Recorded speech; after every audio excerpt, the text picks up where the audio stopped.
Hey, the playoffs are here, round one. Only the best of the best are left, and they all have one goal in mind, the state championship. But the road to get there is still long. It is a grind, people. We've got 9 playoff games to break down tonight and much more. That all starts right now on Gridiron Glory. Let's go!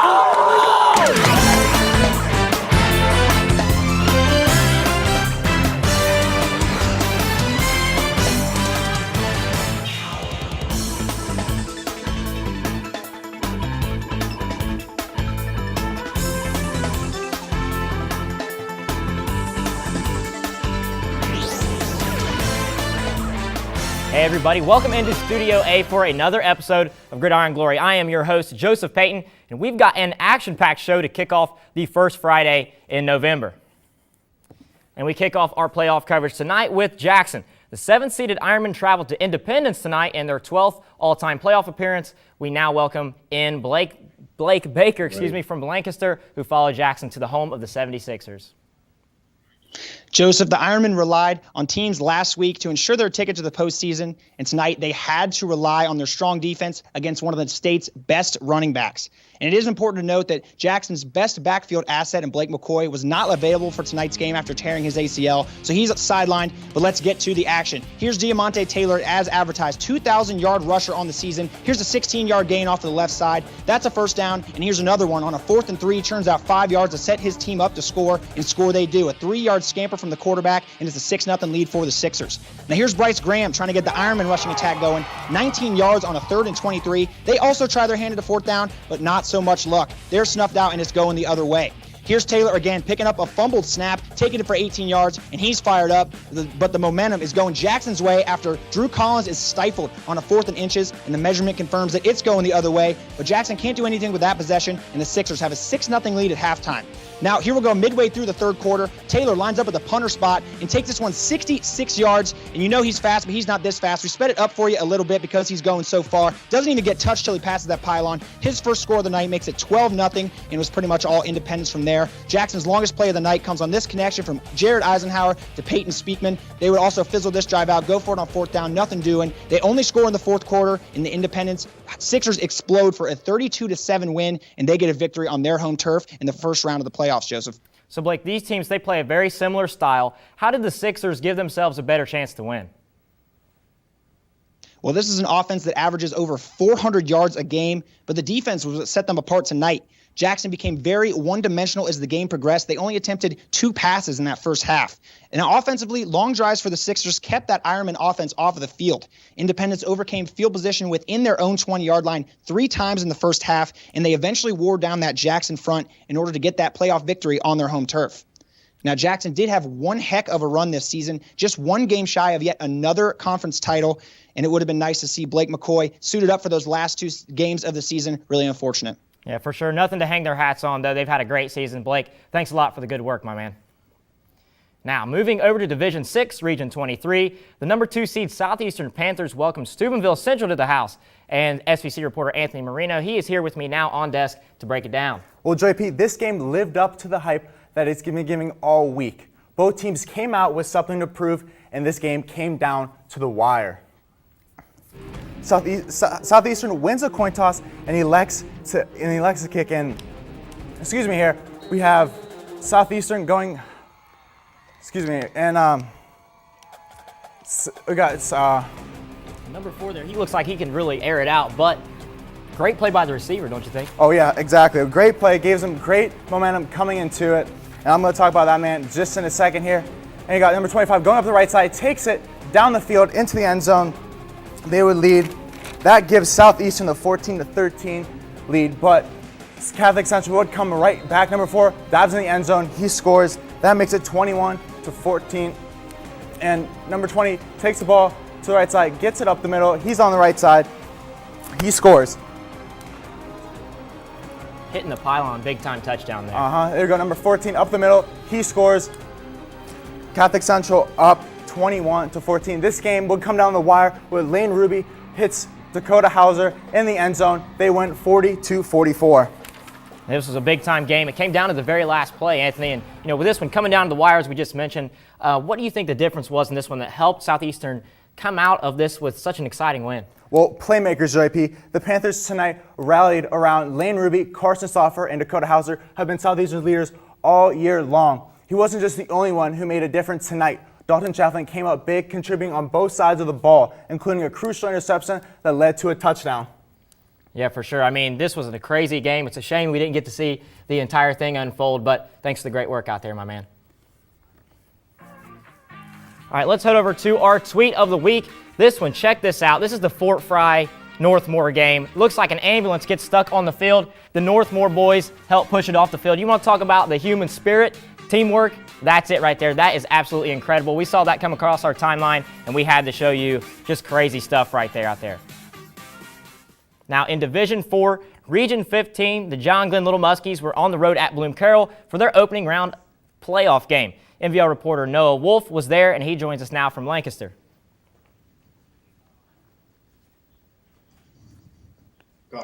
John Glenn hasn't made the playoffs since 2013, meaning that none of these Little Muskies have seen playoff action. Bloom Carroll was in the playoffs just last year, but they have not yet won a postseason game. Now, John Glenn brought a banner to the school that said, "Your school, your field, our game." If their banner or their fan support were convincing, their play on the field certainly was. Third play from scrimmage, Justin Haycock airs this one out for Jake Radcliffe, who takes it all the way down to the 4-yard line, setting up a Shane Bonner touchdown run. A missed extra point makes it 6-0 Little Muskies. Shane Bonner is your name to remember in this one. He picks off an Otto Kuhn's pass, then punches it in himself from 2 yards out, giving John Glenn a 13-point lead. The Little Muskies weren't done there. Their next drive was 11 plays long, capped off by this pass from Haycock to Bonner, 20-0 John Glenn. Bloom Carroll tried to battle back. Otto Kuhn's looking for the end zone, but they can't connect with Fisher Jones, turnover on downs. On John Glenn's next possession, guess who? It's Shane Bonner again, taking this one 31 yards to the house, 27-0. Bloom Carroll would strike before the half. Otto Kuhn's connects with Fisher Jones for 19 yards, setting up a 2-yard touchdown pass, making it 27-7 at the half. But John Glenn could not be stopped tonight. Justin Haycock finds Casey Smith for a 33-yard touchdown, 34-7 at the half, and they will beat Bloom Carroll 48-7. Now, Bloom Carroll is done for this year, but they have a star quarterback in Otto Kuhn's. He's just a sophomore, which means I could see a potential deep playoff run sometime in the very near future, even though their 2017 is over. But for John Glenn, they dominated on offense and defense tonight, and they will take that strong showing and their momentum to Newark next week to take on the Licking Valley Panthers. Yeah, and Licking Valley, they're a good team. They might have their hands full, but Noah, thanks for the good work out there tonight, buddy. And our next game takes us to Division 7, where we saw 2-seed Waterford welcome the 7-seeded Sciotoville East Tartans. TVC Hawking reporter Jerry Kervin went out there tonight to see how things went down, and he now joins me on desk. And down it went, Joey P. It was a defensive smackdown tonight. The Tartans and the Wildcats went back and forth in a defensive struggle that was worthy of Ohio high school playoff football. Conference champions, number 2 seed, the Waterford Wildcats. Waterford's first drive, Gridiron Player of the Year candidate Brayton Belleville takes it up the sideline for 49 yards, further widening his grasp on the Wildcats' all-time rushing record. Next play, they would call number 30 again as he grinds his way in for the score, putting the Wildcats up 8-0. But the Tartans would bounce back when Austin Smith intercepted Zane Heiss's pass and took it deep into Wildcat territory. Senior fullback Ethan Carver would then punch it in for the Tartans as they would convert on the 2-point conversion, tying things up at 8 at the half. Tie ball game in the fourth with the Wildcats driving. Peyton Stevens finds his man down the middle, but he would cough things up with the Tartans ball with 6 minutes to go. A very crucial mistake in this game that was truly back and forth. Now, after a quiet night from Ethan Carver, he breaks it in for a 10-yard touchdown, giving the Tartans the lead, and Waterford's season now hangs in the balance with only 6 minutes to go. On 4th and long, Stevens looks left, he breaks a tackle, and incomplete. That would be the nail in the coffin for the Wildcats season, ending at 10-2, as the Tartans would win this one 16-8. I can't say we necessarily expected that one, Jerry, but how did the Tartans pull off this upset, man? Man, these guys are physical. I mean, all they do out in Sciotoville is bench and squat because their legs look like sequoias, man. I mean, The way they just hit you and outgrind you for 48 minutes straight is what ultimately broke down the Wildcats in the final minutes of the game. Yeah, for sure. Sciotaville East, I played them in a couple sports in high school. You're right about that. Those guys are physical for sure. Well, that's another team in our coverage who will have to turn in the pads. Jerry just gave us the good work there, but let's move on. Moving to Division III, Region 11. Now we're the Tri-Valley Scotties. We're on the road at Marion Franklin in a 4-5 matchup. MVO reporter Nick Ersini is in Lancaster now to tell us about the game. So it's been 3 years since Marion Franklin has been in the postseason and 2 years since the Scotties have. Now, Tri-Valley lost to the Red Devils 27-7 last year, so let's add another chapter to this matchup, and boy, what a game it was.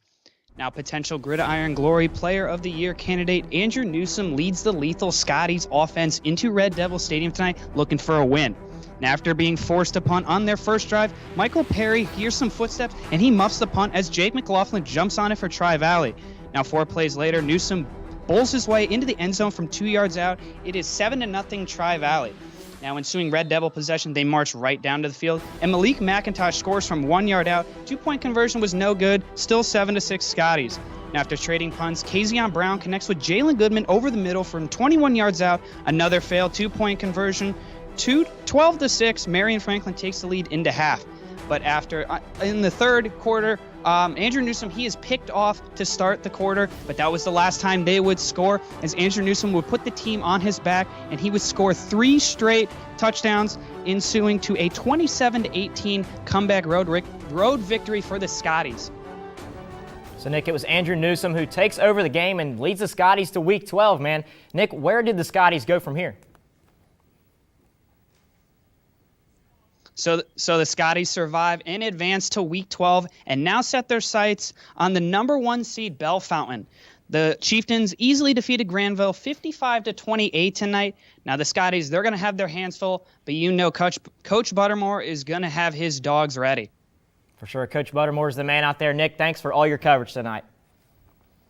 All right, now I want to tell you how to vote for Gridiron Glory Player of the Year. Here's what you're going to want to do. Go over to WOUB.org and then click Gridiron Glory up at the top of the page. That's going to bring up the Gridiron Glory page where you can check out some of our great content. So you want to scroll down and you'll see on the right-hand side of your screen a red box. That red box is where you can click on the player you want to win Player of the Year. So get on there, click Vote Now, and then click Submit for the player you want to win Gridiron Glory Player of the Year. So now, as you know, the Player of the Year race is heating up. We just talked about it, so go vote. But let's not forget about the coaches that get them there. Here's a look at the 5 coaches who are in the running for our Coach of the Year award.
Let's go. And let's get ready.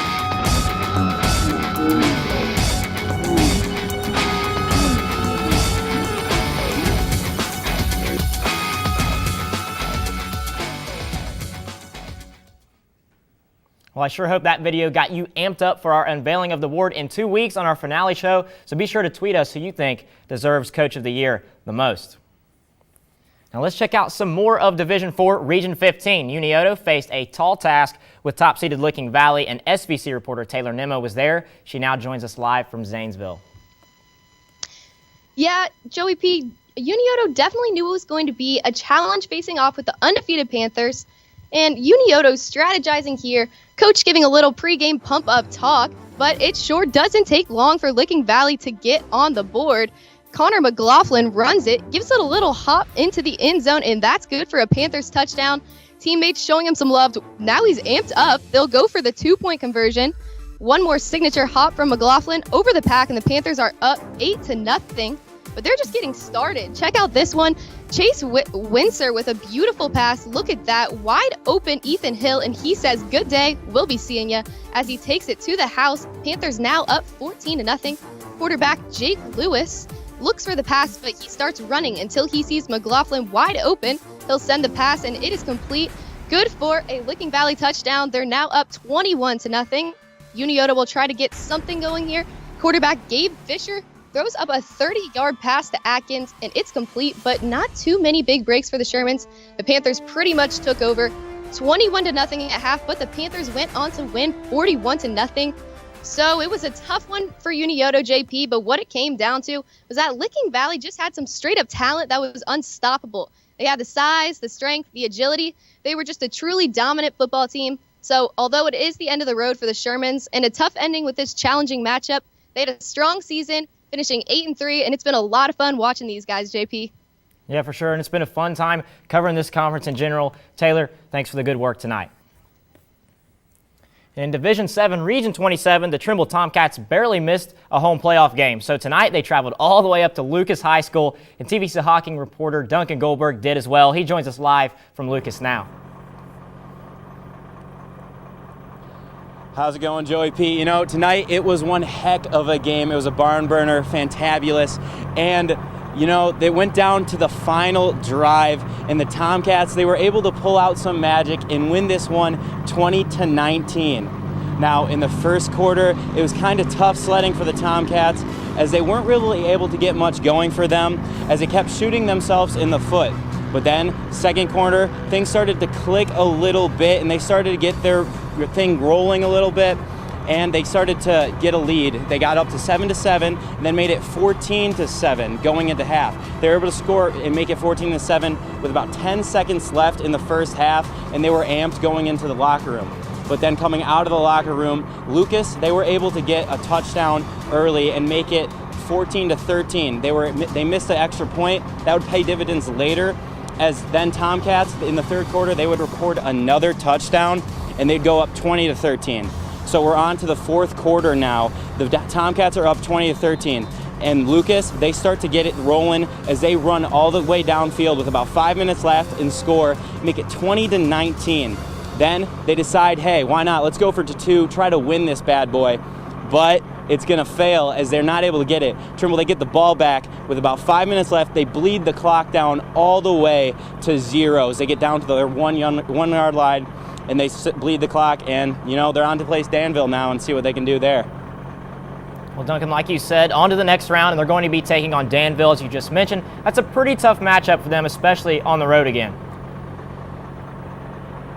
Yeah, you know, Danville, they were ranked third in the AP poll, so this is going to be a tough matchup, but nothing's going to surprise me anymore with these Tomcats. At the beginning of the year, I thought it was over once they lost 2 of their top players in Dominic Pickett and Gary Brooks, but they fought back hard. Phil Ferris taught this team, and they did the right things, and here they are again. You know, Danville, what not? Why not? Why can't they beat them? So we'll see next week if they can take them down. For sure, and you talked about Phil Ferris there. He's a guy who's been there before. He knows what it takes to be successful. Duncan, thanks for the good work tonight.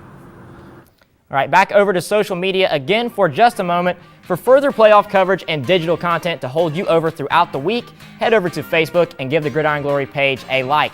It's a great place for you to check out all of our content and engage in playoff conversation, Player of the Year conversation, and Coach of the Year conversation. We want people to talk about this stuff. So make the right move and go give us a like right now. Now, in Division 4 action, we saw the 7-seed Philo Electrics visit 2-seed St. Clairsville to take on the Red Devils. MVL reporter Will Collins was there to see this exciting playoff matchup. It was truly an exciting game, Joey P., and the Philo Electrics came out strong from the start, and they largely dominated on both sides of the ball tonight. The Philo Electrics came out ready to play in the first round of the Division 4 Region 15 playoffs in St. Clairsville against the Red Devils tonight. The second-seeded Devils would start out with the ball, but stellar defense from the Electrics would knock this pass away, force a Red Devil punt, and Philo would set to work. Philo's Casey Money would take the handoff from quarterback Isaac Gill, hit the hole, and take it up the right side for 27 yards, where 2 plays later, Isaac Gill would throw an absolute strike to Cole Smith for a touchdown. 7-0 Philo after 6:37 in the first. On the ensuing Red Devil drive, quarterback Dustin Carruthers would look deep to wideout Craig Bober, who comes down with an amazing 50-yard catch, and St. Clairsville would be in business. Just 3 plays later, running back Brady Cole would take the handoff and go untouched into the end zone for a 3-yard touchdown, tying the game at 7. On the next Philo drive, Cole Smith would take this jet sweep handoff, scamper up the field for a 31-yard gain. And on the Electrics' next play from scrimmage, quarterback Isaac Gill would finish off the amazing 64-yard drive with a 2-yard score, 14-7 Philo. This is just how the night went for the Red Devils. At the end of the half, Philo's defense would come up big, limiting Brady Kolb to just 2 yards on second down. And on third down, the Electrics' Brody Moore would come up with this amazing leaping interception, and Philo would go into the half up 14-7 in this game and go on to win the game 31-13 tonight, Joey P. Well, now that Philo won tonight, who will they be facing in the second round? Philo will be taking on undefeated 3-seed Indian Valley next week after they needed Indian Valley to win in order to get to the playoffs themselves. Philo is dominant on offense tonight, led by Isaac Gill, who passed for 122 yards and a touchdown and rushed for 139 yards and 3 touchdowns. As the team, Philo rushed for over 253 yards. They will take on Indian Valley at a neutral site next week. Neutral site football, it always makes for some interesting stuff. You never know. They could get it done, man. Thanks for traveling out there tonight and get home safe. So now tonight we wrap up our playoff coverage in the TVC Ohio. Reporter Thomas Garverick was at Boston Field tonight to see the Nelsonville-York Buckeyes, the undefeated Buckeyes, take on the Shadyside Tigers. So how did it unfold? Joey P., this was a complete team performance by the Buckeyes tonight. The Tigers came out with a banner that said, "Time to roast a Buckeye," and that did not sit well in Nelsonville. The Buckeyes were already amped up, and the Tigers just added more fuel to the fire. Behind their dynamic thunder and lightning duo of Cole Yinger and Keegan Wilburn, the Buckeyes were unstoppable. Wilburn, man oh man, can anyone stop him? He goes LaShawn Shady McCoy-esque on the Shadyside defense as he bursts down the sideline for 30 yards. Later in the drive, Wilburn hands off the keys to Yinger. Out of the power eye, he delivers the punishing finish from 7 yards out, and the Tigers would be seeing a lot more of that. The ensuing Buckeye drive, Wilburn, rumble, young man, rumble. He takes a handoff to the outside, and he is gone. 26 yards to the house for his first score of the night, but hats off to the Buckeye defense. The Tigers have to go for it on 4th down, and Anthony Coggins drops back to pass. And how about Garrett Maiden? He breaks up the pass, and the Buckeyes go back to work. Maiden, he only completed 3 passes in the first half, but 2 of them went for 6. He rolls out and gets it to Zinger out in space, and he does the rest. 46 yards to the end zone he goes. Buckeyes up 21-0. Right before the half, Wilburn says if Yinger has 2 scores, then he wants 2 as well. Maiden finds him wide open in the end zone for the easy score. Wilburn had a $127 rushing on the night, and the Buckeye defense pitched the shutout against the Tigers team averaging 37 points a game.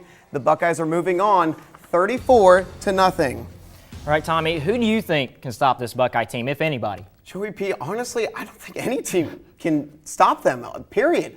They can beat you with the air with Maiden and the passing offense, but tonight they showcased that you can wear them down with the running game of Wilburn and Yinger. You add that dominant defense, I don't see how a Fort Fry team who scored just 6 points tonight competes with them next week. I don't see how this team has any issues getting to a state Final Four. You know, you mentioned Fort Fry. They only put up 6 points tonight. They got the W, which is what matters. But, Tommy, let me ask you this. You have seen Nelsonville-York play more than anybody here at Gridiron Glory. You know what they do. You know this team through and through. Do you think that tonight's win was possibly the best that they've looked all year compared to what you've seen? You know, the scary thing is, I don't think it is. I mean, this Tigers team, their first down of the game came with 6 minutes left in the second quarter. Just a testament to how good that defense is. But I don't even think that was the best performance for the defense because there was a 3-play stretch early on where they could have had, there was a potential interception, and another potential fumble that they didn't get. And like I said, Garrett Maiden only had 3 complete passes in the first half. So you talk about if he can clean that up and get it even going with Wilburn and Yinger clicking at the right time, I don't see how anybody can compete with this team looking down at Fort Fry, who, like I said, just 6 points, and potentially a Southeastern team who won a thriller tonight. Yeah, for sure. And like I said, you mentioned Garrett Maiden, maybe not having his best game of the year, but these guys are dangerous if they keep it rocking and rolling. look out. We could be seeing them real deep in the playoffs. But Tommy, thanks for the good work tonight, my man. Okay, let's check out our snap of the week. This one coming from Colt Yinger of Nelsonville. I'm telling you, this guy loves hitting up the Gridiron Glory Snapchat. Straight out of the locker room, he says, 28-0 at half. Must be something in the water in Nelsonville. The Buckeyes, I'm telling you, they have a swagger about them. Boys and girls, these guys are rolling. They know it, but they still have a long way to go, and I know that they know that as well. Thanks for the snap, big dog. All right, now you probably want to know what's next for these teams. Well, we had all kinds of scores coming into our newsroom. It was hectic down there, but we got them all for you, and we've got the updated brackets for you as well. So let's take a look. Starting in Division II, Region 8, the only team from our coverage here was Chillicothe in this region. Unfortunately for them, their season has come to an end. They were beaten by Winton Woods tonight, a tough team out of the Cincinnati area. They are going to play Anderson. On the other side of the bracket, LaSalle will play Sydney. But like I said about Chillicothe, they've had an unbelievable year. Brandon Malfmer, yet again, another unbelievable year for him. So let's move over to Division III, Region 11 now. The Tri-Valley Scotties beat Marion Franklin on the road. They will play Bell Fountain, the top-seeded team in this region. That'll be an exciting one. And the Jackson Ironmen were beaten tonight by Independence, who will now play the Bishop Hartley Hawks after they took care of New Philadelphia tonight.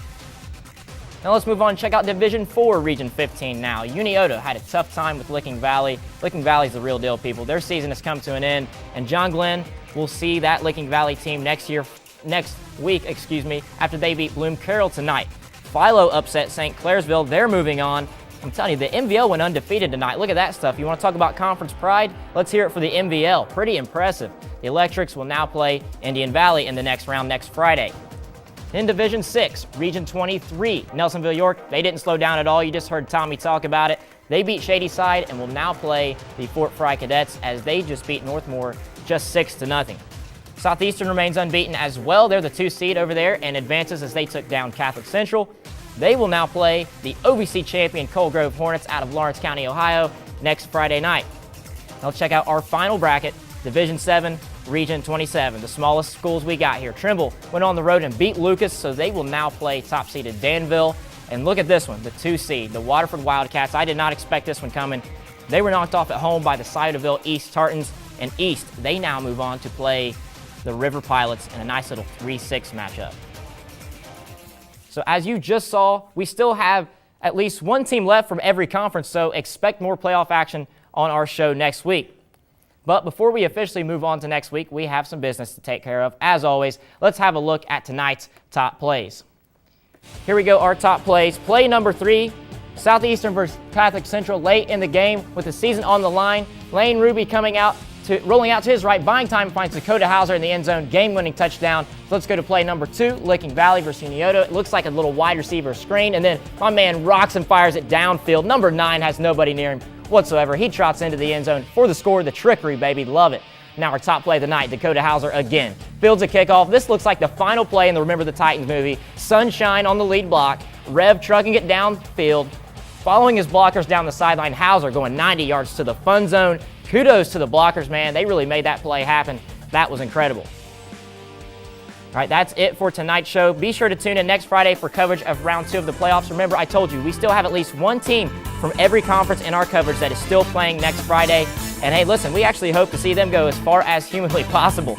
But until we see you next Friday when you're watching our show, remember, there is nothing better than Friday nights and Gridiron Glory.